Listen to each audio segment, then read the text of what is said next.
الحمد لله وكفى والصلاة والسلام على سيد الأنبياء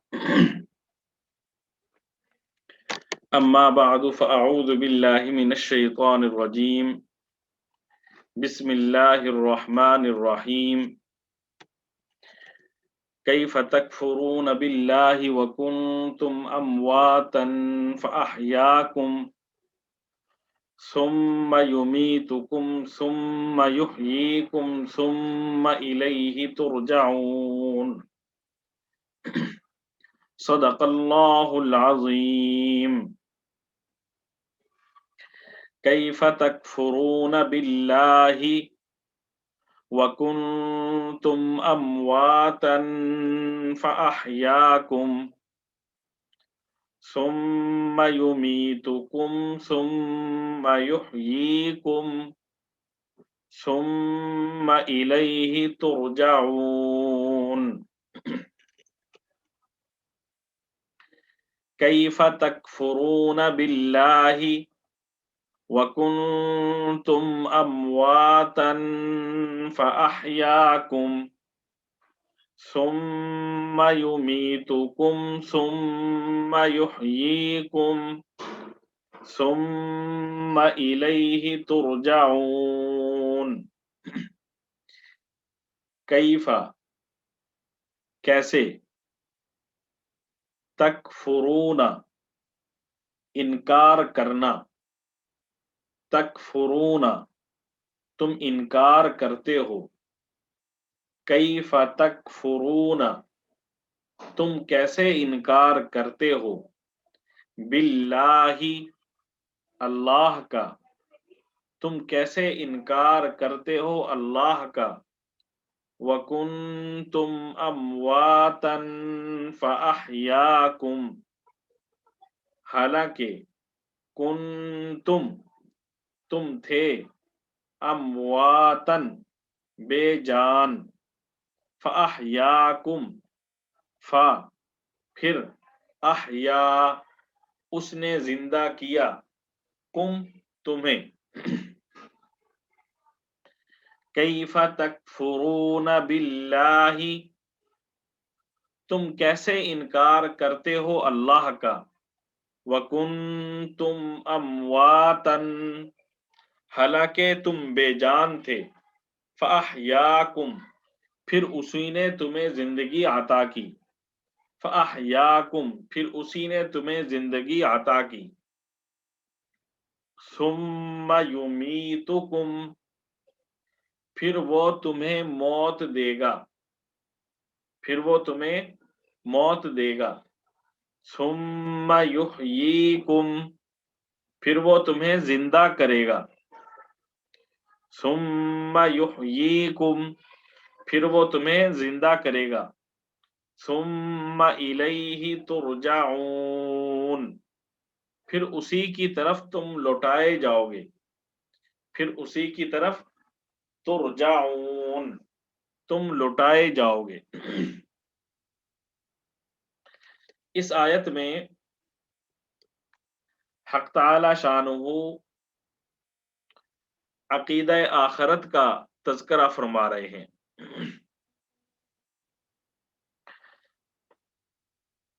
سورہ بقرہ کا رکوع نمبر 3 شروع ہوا تو اس میں حق تعالی شانہ نے اولاً عقیدہ توحید کا تذکرہ کیا اور پھر حق تعالی شانہ نے عقیدہ رسالت کا تذکرہ کیا ان آیات میں حق تعالی شانہ عقیدہ آخرت کا تذکرہ فرما رہے ہیں صاف الفاظ میں حق تعالی شانہ نے عقیدہ توحید کا بھی ذکر نہیں فرمایا عقیدہ رسالت کا بھی ذکر نہیں فرمایا اور عقیدہ آخرت کا بھی صاف الفاظ میں ذکر نہیں کیا ہاں حق تعالی شانہ نے اولاً عقیدہ توحید کے دلائل ذکر کیے اور پھر حق تعالی شانہ نے عقیدہ رسالت کے دلائل ذکر کیے اور یہاں پر حق تعالی شانہ عقیدہ آخرت کے دلائل ذکر کر رہے ہیں دلائل ذکر کر کے مقصود عقیدہ توحید، عقیدہ رسالت اور عقیدہ آخرت کا اثبات ہے۔ چنانچہ یہاں پہ حق تعالی شانہ نے عقیدہ آخرت کی دلیل دیتے ہوئے انسان پر اپنے احسانات اور نعمتوں کا تذکرہ کیا۔ اللہ تعالیٰ کے بہت سارے احسانات ہیں، یہ جو زندگی کا ہم ایک ایک لمحہ گزار رہے ہیں، ایک ایک سانس ہم لے رہے ہیں، تو یہ بھی اللہ تعالیٰ کا ایک ایک لمحے کا ہم پر احسان ہے۔ یہ کتنی فضا، اور یہ جو اللہ تعالیٰ نے ہمیں سانس لینے کے لیے یہ آکسیجن مہیا کی ہوئی ہے، اور نہ جانے کتنی کتنی نعمتیں اللہ تعالیٰ کی انگنت ہیں جنہیں ہم شمار ہی نہیں کر سکتے۔ ہمارے ایک مولانا ہوا کرتے تھے، مولانا عبد الرحمن اشرفی رحمۃ اللہ علیہ، جامع اشرفیہ کے، وہ فرمایا کرتے تھے یا اللہ جتنی آپ کی نعمتیں ہیں اتنی مرتبہ آپ کا شکریہ۔ تو ہمیں اللہ تعالیٰ کا شکر ادا کرتے رہنا چاہیے۔ ہمیں معلوم نہیں کتنی نعمتیں ہیں، تو ہمیں اللہ تعالیٰ کا شکریہ ادا کرتے رہنا چاہیے۔ تو یہاں پہ بنیادی طور پر حق تعالی شانہ نے چند نعمتیں ایسی ذکر کی ہیں جن کا ہر انسان اور ہر انسان کو جن کی ضرورت ہے۔ فرمایا کیف تکفرون باللہ وکنتم امواتا فاحیاکم، تم کیسے اللہ تعالیٰ کا انکار کر سکتے ہو؟ تم تو اللہ تعالیٰ کا انکار نہیں کر سکتے، کیوں؟ حالانکہ کنتم امواتن، تم مردہ تھے، تم بے جان تھے، فاحیاکم، تو اللہ تعالیٰ نے تمہیں زندگی عطا کی، اللہ تعالیٰ نے تمہیں زندگی عطا کی۔ ثم یمیتکم، یہ جو زندگی انسان کو اللہ تعالیٰ نے عطا کی ہے، یہ زندگی ایسی چیز ہے کہ اس کے آگے ساری دنیاوی نعمتیں ہیچ ہیں۔ اگر کسی کو اللہ تعالیٰ پیدا ہی نہ کرے تو وہ کیا کر سکتا ہے؟ تو یہ زندگی اللہ تعالیٰ نے جو انسان کو عطا کی، یہ سب سے بڑی نعمت ہے۔ یہ نعمت سب سے بڑی نعمت ہے زندگی کی، جسے حق تعالی شانہ نے یہاں پہ ذکر کیا۔ فرمایا کنتم امواتن، تم بے جان تھے، تمہاری کوئی حیثیت نہیں تھی۔ اسی مضمون کو حق تعالی شانہ نے سورۃ الدہر 29ویں پارے میں ذکر کیا، هل اتى على الانسان حين من الدهر لم يكن شيئا مذكورا، هل اتى على الانسان، کیا نہیں آیا انسان پر ایک ایسا وقت، حين من الدهر، کیا انسان پر زمانے کا ایک وقت ایسا نہیں آیا، لم يكن شيئا مذكورا، جب وہ قابل ذکر چیز نہیں تھا، یعنی پیدائش سے پہلے کسے معلوم کہ کیسا بچہ پیدا ہوگا، کیا کرے گا، اس کی کیا خصوصیات ہوں گی، کسی کو کچھ معلوم نہیں۔ اور اس وقت ہم یہ کہہ بھی نہیں سکتے کہ یہ بچہ پیدا ہوگا، بڑا ہوگا، نہیں ہوگا، کتنی عمر ہوگی، یہ کیا کیا کرے گا، کچھ نہیں کہہ سکتے۔ تو حق تعالی شانہ نے، بلکہ تصور تک نہیں ہوتا، تو حق تعالی شانہ نے فرمایا هل اتى على الانسان حين من الدهر لم يكن شيئا مذكورا، کہ کیا انسان پر ایک وقت ایسا نہیں گزرا کہ جب وہ کوئی قابل ذکر چیز نہیں تھا۔ تو یہ حق تعالی شانہ یہاں پر اسی چیز کو یہاں پر ذکر کر رہے ہیں، کنتم امواتن، تم بالکل بے جان تھے، تمہاری کوئی حیثیت نہیں تھی، تمہاری کوئی پوزیشن نہیں تھی، فاحیاکم، تو اللہ تعالیٰ نے تمہیں زندگی عطا کی، تم میں جان اللہ تعالیٰ نے ڈالی۔ یہ انسان کی پیدائش سے پہلے حق تعالی شانہ انسان کو جب وجود عطا کرنے کا فیصلہ کرتے ہیں تو حق تعالی شانہ ماں کے پیٹ میں اللہ تعالی اس کی ابتدا کرتے ہیں انسان کی پیدائش کی، اور جب انسان حمل کی صورت میں ماں کے پیٹ میں ہوتا ہے تو پھر اس کے مختلف مراحل حق تعالی شانہ نے قرآن پاک میں بھی ذکر کیے، متعدد احادیث میں بھی ہیں کہ 40 دن تک وہ نطفے کی صورت میں ہوتا ہے، اور پھر حق تعالی شانہ اسے خون کا لوتھڑا بنا دیتے ہیں، اور پھر لوتھڑے سے وہ بوٹی بنتا ہے، گوشت بنتا ہے،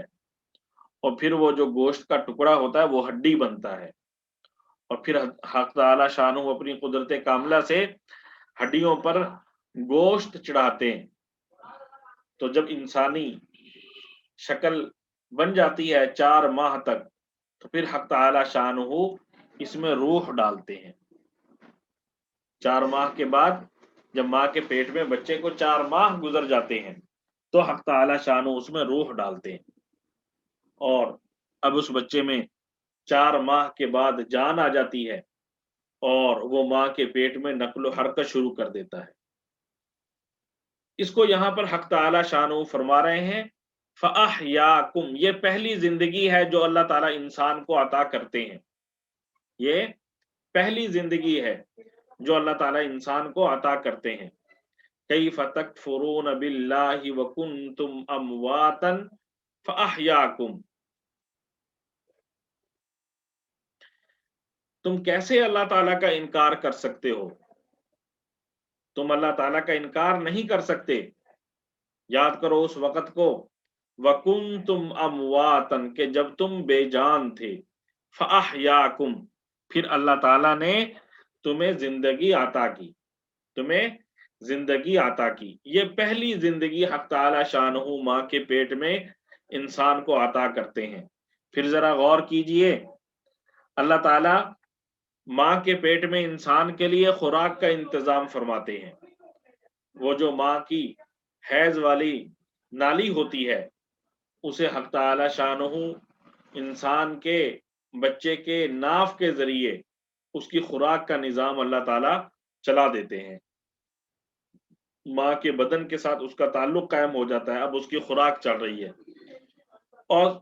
خوراک کے چلنے کے ساتھ ساتھ ماں کے پیٹ میں وہ بڑا بھی ہو رہا ہے، سانس بھی لے رہا ہے، اور وہ آہستہ آہستہ بتدریج، جیسے پہلے ہم نے پڑھا الحمدللہ رب العالمین، کہ رب ہے جو تمام جہانوں کا، اس کی تعریف کرتے ہیں، تو بتدریج پالنے کو رب کہتے ہیں۔ تو یہاں سے حق تعالی شانہ کی ربوبیت بخوبی واضح ہوتی ہے کہ بچے کو اللہ تعالی کیسے ماں کے پیٹ میں آہستہ آہستہ تسلسل کے ساتھ کیسے حق تعالی شانہ اس کو آگے کی طرف لے کے جاتے ہیں۔ جب وہ کوئی چیز تھا نہیں اس کو وجود عطا کیا، اور وجود عطا کرنے کے بعد حق تعالی شانہ پھر اس کو آگے کی منازل کی طرف لے کے جاتے ہیں۔ آگے حق تعالی شانہ نے فرمایا کنتم امواتا فاحیاکم، کہ تم بے جان تھے، پھر اس نے تمہیں زندگی عطا کی، پھر اس نے تمہیں زندگی عطا کی۔ اس کے بعد فرمایا ثم یمیتکم ثم یحییکم ثم الیہ ترجعون، پھر حق تعالی شانہ یہ جو ماں کا پیٹ ہوتا ہے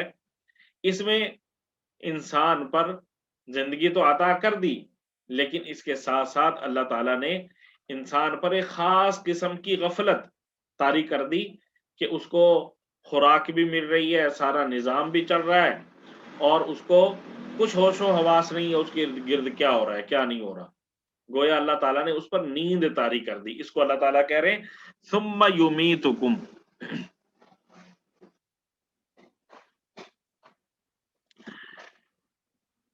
اور پھر حق تعالی شانہ اسے کچھ عرصے کے بعد اصل زندگی عطا کرتے ہیں، نیند سے بیداری عطا کرتے ہیں۔